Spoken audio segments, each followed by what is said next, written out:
Hello നമസ്കാരം. Ahalya group of institution educational പ്ലസിന്റെ പുതിയൊരു സെഗ്മെന്റിലേക്ക് സ്വാഗതം.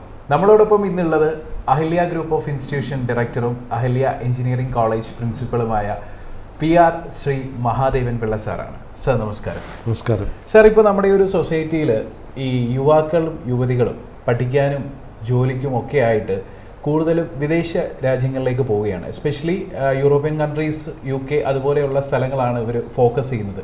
ശരിക്കും ഈ ഒരു കൂട്ട പ്രയാണത്തെക്കുറിച്ച് എന്താണ് സാറിന് പറയാനുള്ളത്? മലയാളികളുടെ വിദേശ പ്രയാണം പുതുമയുള്ള കാര്യമല്ല. കാരണം ഇന്ത്യയിൽ ഏത് സംസ്ഥാനത്ത് നോക്കിയാലും ഏറ്റവും കൂടുതൽ ശതമാനം ജനങ്ങൾ വിദേശത്ത് താമസിക്കുന്ന സംസ്ഥാനം കേരളമാണ്. ഏകദേശം 90 ലക്ഷത്തോളം മലയാളികൾ കേരളത്തിന് പുറത്തുണ്ടാകുമെന്ന് കണക്കാക്കപ്പെടുന്നു. ഇതിലൊരു 30 ലക്ഷത്തോളം പേർഷ്യൻ രാജ്യങ്ങളിൽ തന്നെ ഉണ്ടാവും. പക്ഷേ പണ്ട് കാലത്തുണ്ടായിരുന്ന ഈ വിദേശ പ്രയാണവും ഇപ്പോൾ വന്നിരിക്കുന്ന ട്രെൻഡും രണ്ടും രണ്ടാണ്. അപ്പോൾ ഇവിടുത്തെ യുവാക്കൾ, ഈ പോകുന്നവരെല്ലാം യുവാക്കളാണ്. എന്ന് മാത്രമല്ല, ചില രാജ്യങ്ങളിൽ പ്രത്യേക നിയന്ത്രണമുണ്ട്. ഒരു പ്രായത്തിനകത്തുള്ളവരെ മാത്രമേ അവർ അംഗീകരിക്കുകയുള്ളൂ. എന്നാൽ ചില രാജ്യങ്ങളിൽ പ്രായം കൂടിയവരെ സ്വീകരിക്കാറുണ്ട്. ഞാൻ ഈ പ്രയാണത്തിൽ പങ്കെടുത്ത പലരുടെയും ചോദിച്ചപ്പോൾ എനിക്ക് മനസ്സിലായ 2-3 കാര്യങ്ങൾ. ഒന്ന്, നമ്മുടെ സംസ്ഥാനത്ത് കിട്ടുന്ന തൊഴിൽ അവരുടെ അർഹതയ്ക്കനുസരിച്ചല്ല എന്ന അഭിപ്രായമുള്ളവരുണ്ട്. പല പല സ്വാധീനങ്ങൾ, പല പല സംവരണങ്ങളൊക്കെ വെച്ചിട്ട് നോക്കുമ്പോൾ കഴിവുള്ളവൻ അവൻ അർഹതപ്പെട്ട ജോലി കിട്ടുന്നില്ല എന്നുള്ളൊരു പരാതിയുണ്ട്. 2, ഇവിടുത്തെ പഠന സമ്പ്രദായം പ്രായോഗികമല്ല.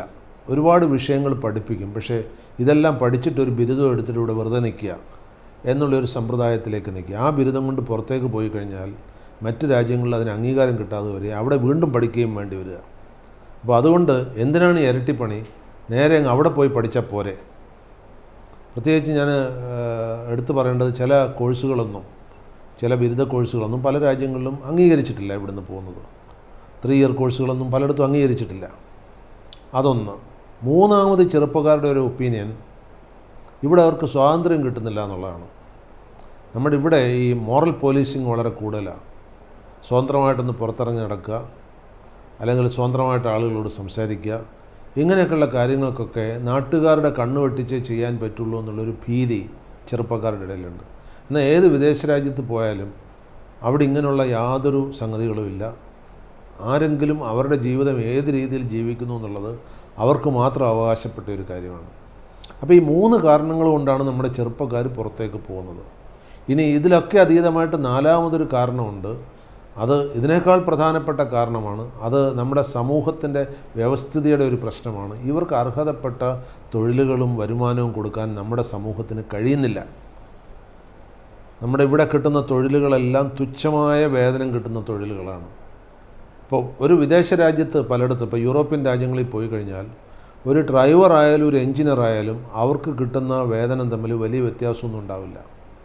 അതുകൊണ്ട് കിട്ടുന്നവന് കൂടുതൽ കിട്ടും, കിട്ടാത്തവനൊന്നും കിട്ടുന്നില്ല എന്നുള്ളൊരു ഉച്ചനീചത്വം ഇവിടെയുണ്ട്.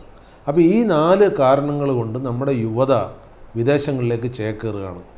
പണ്ടൊക്കെ ചേക്കേറുന്ന അധികം തൊഴിലിന് വേണ്ടിയാണ്. ഉദാഹരണത്തിന്, ഒരു ബിരുദം ഇവിടുന്ന് എടുത്തതിന് ശേഷം ഗൾഫിലൊരു ജോലിക്ക് പോവുക, അല്ലെങ്കിൽ ഇംഗ്ലണ്ടിലൊരു ജോലിക്ക് പോവുക, അല്ലെങ്കിൽ മലേഷ്യയിൽ ബിരുദം കിട്ടാത്തവർ മലേഷ്യക്കോ ശ്രീലങ്കയിലോ പോവും.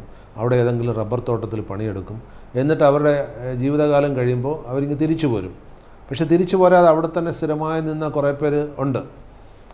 അത് കുറവായിരുന്നു അന്ന്. തിരിച്ചു പോരുകയായിരുന്നു പതിവ്. ഇപ്പോൾ പോകുന്നവർ അങ്ങനെയല്ല, അവരെന്നേക്കുമായി നാടുവിടുകയാണ്. ഇപ്പോൾ കേരളത്തിൻ്റെ ഒരു ദുരവസ്ഥ നോക്കിയാൽ അറിയാം. കേരളത്തിൽ ഏകദേശം 87 ലക്ഷത്തോളം വീടുകളാണ് ഇവിടുത്തെ ഹൗസിംഗ് സ്റ്റോക്ക്. അതിൽ ഏകദേശം 13 ലക്ഷം 14 ലക്ഷത്തോളം വീടുകൾ പൂട്ടിക്കിടക്കുക, താമസിക്കാൻ ആളില്ല. മുമ്പൊക്കെ ഒരു ബിരുദം കഴിഞ്ഞിട്ടായിരുന്നു പോയിക്കൊണ്ടിരുന്നത്. ഇപ്പോൾ അങ്ങനെയല്ല. ഇപ്പം കുഞ്ഞുണ്ണി മാഷിൻ്റെ കവിത പോലെ 1-ാം ക്ലാസ് മുതൽ എൻ മകൻ ഇംഗ്ലീഷ് പഠിക്കണം, അതിനായി ഭാര്യ തൻ പേറങ്ങ് ഇംഗ്ലണ്ടിലാക്കി ഞാനെന്ന് കവി പാടിയ പോലെ ഇപ്പോൾ ബിരുദവും കൂടെ അവിടെ ചെയ്ത് കഴിഞ്ഞാൽ അവിടെ ജോലി കിട്ടാൻ എളുപ്പമാണല്ലോ. പിന്നെ എന്തിനാ ഇവിടെ ബിരുദം പഠിക്കുന്നതെന്ന് കരുതി 10-ാം ക്ലാസ്സും 12-ാം ക്ലാസ്സും കഴിയുമ്പോൾ തന്നെ വിദ്യാർത്ഥികൾ നാട് വിട്ടുകൊണ്ടിരിക്കുകയാണ്. അപ്പോൾ ഇതൊരു അസഹനീയമായ പ്രയാണമാണ്. ഇതിന് തടയിടണമെങ്കിൽ അവരോട് നിൽക്കുക എന്ന് പറഞ്ഞാൽ നടക്കില്ല. മറിച്ച് കേരളത്തിൻ്റെ സാമൂഹിക, സാമ്പത്തിക, തൊഴിൽ രംഗങ്ങൾ നമ്മൾ മാറ്റിമറിച്ചേ പറ്റുള്ളൂ. അതുകൊണ്ട് എന്ത് വിപ്ലവം നമ്മൾ പറഞ്ഞാലും ഇവിടെ ആളുള്ള കാലത്തോളം അതൊക്കെ പ്രയോഗത്തിൽ നടക്കുകയുള്ളൂ. അതുകൊണ്ട് ഇത് മനസ്സിലാക്കിക്കൊണ്ട് നമ്മളെല്ലാവരും മാറണം. നമ്മുടെ സമൂഹവും മാറണം, നമ്മുടെ രാഷ്ട്രീയക്കാരും മാറണം, നമ്മുടെ ഭരണകർത്താക്കളും മാറണം. അല്ല പോകുന്നവരെ കുറ്റം പറഞ്ഞിട്ട് ഒരു കാര്യമില്ല.